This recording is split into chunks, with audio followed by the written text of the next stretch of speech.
اور تمام قانون اور آئین کی دھجیاں اڑا دیتی ہے, اور اس چیز کا certificate supreme court of Pakistan نے, اور آپ نے دیکھا کہ الیکشن کمیشن نے بھی چیف منسٹر اور پرائم منسٹر کے ہاتھ میں پکڑایا کہ بھائی آپ سرٹیفائیڈ ووٹ چور ہیں اور آپ نے ریاستی وسائل کا غلط استعمال کیا ہے. آج اس حکومت کی ڈائریکشن ٹھیک نہیں ہے, ڈائریکشن لیس گورنمنٹ ہے, اور آج یہ اپنی کارکردگی کی طرف دھیان دینے کی بجائے یہ انتقامی کارروائیوں میں مصروف ہے. یہی وجہ ہے کہ انہوں نے پاکستان کی معیشت کو ایک تباہی کے دہانے کے اوپر پہنچا دیا ہے. ٹھیک ہو گیا جی. صرف اور صرف جو فوکس ہے وہ مسلم لیگ نون اور اپوزیشن پارٹیز کو ٹارگٹ کرنا اور ان کے خلاف بوچھے کنڈے استعمال کرنا اور ان کے خلاف انتقامی کارروائیاں کرنا ہے. لیکن ٹھیک ہے علی صاحب, آپ کا علی گوھر صاحب پوائنٹ آف ویو آ گیا. آپ یہ کہہ رہے ہیں کہ اپنی کارکردگی کی طرف توجہ دینے کی بجائے حکومت اس طرح کی انتقامی کارروائیاں کر رہی ہے. عامر صاحب, آپ کے خیال میں رانا ثناء اللہ صاحب کا جو بیان ہے وہ واقعی دھمکی کے زمرے میں آتا ہے؟ بہت شکریہ جی. دیکھیں اگر رانا ثناء اللہ صاحب کا بیان دھمکیاں ہیں اور انہوں نے کہا کہ ایسی دھمکیاں الطاف ذہن دیتے تھے یا کوئی کالعدم تنظیموں کے سربراہ دیتے تھے, تو اگر آپ کے پاس ریکارڈ ہوگا تو سب سے زیادہ ایسی دھمکیاں عمران خان نے کنٹینر سے دی تھی.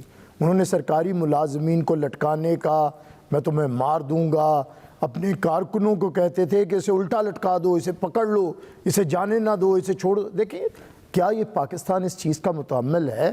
اگر کوئی کارروائی ہے, اگر کوئی غیر قانونی الاٹمنٹ ہوئی ہے یا کسی کی زمین غیر قانونی ہے تو اس کا ایک طریقہ کار ہے. اس میں وفاقی حکومت کے وزیر اطلاعات کا کیا کام ہے کہ وہ بیان بازی دے, وزیر اعلیٰ پنجاب کا کیا کام ہے, ویسے تو وہ بولتے نہیں ہیں, گمسم ہی رہتے ہیں, وہ بھی آگے ہیں. یہ بیانات دینے کی ضرورت کیا ہے؟ انتظامی مسئلہ ہے, انہیں کرنے دیں, اور اگر ان کے لیے کوئی مسئلہ ہوگا تو یہ عدلیہ سے جا کے ریلیف لے لیں گے. لیکن اسے مسئلہ بنا کے پیش کرنا, کیونکہ ان کا ایک مائنڈ سیٹ ہے, کیونکہ پرفارمنس زیرو ہے.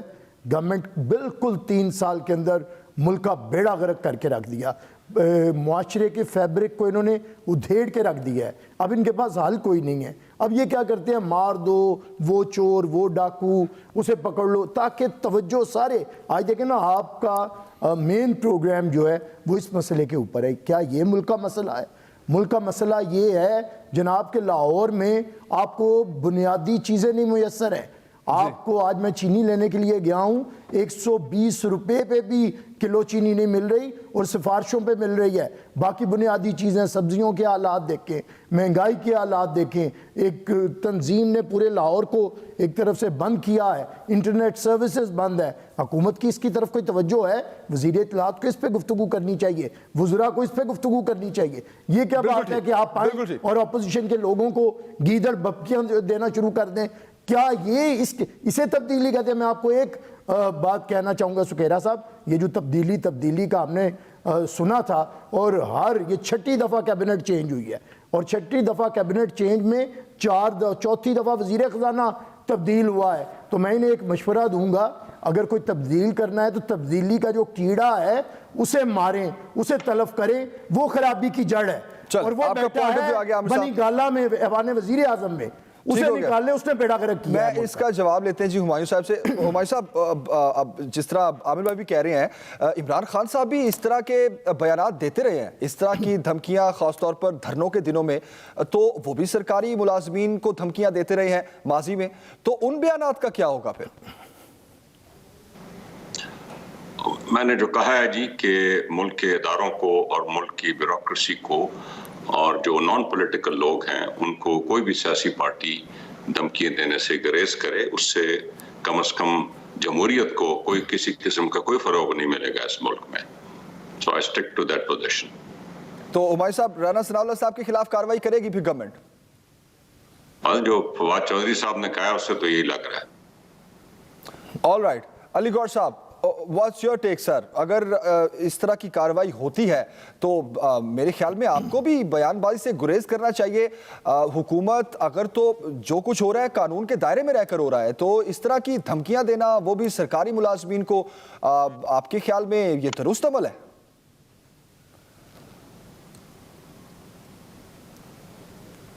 علی گوھر صاحب.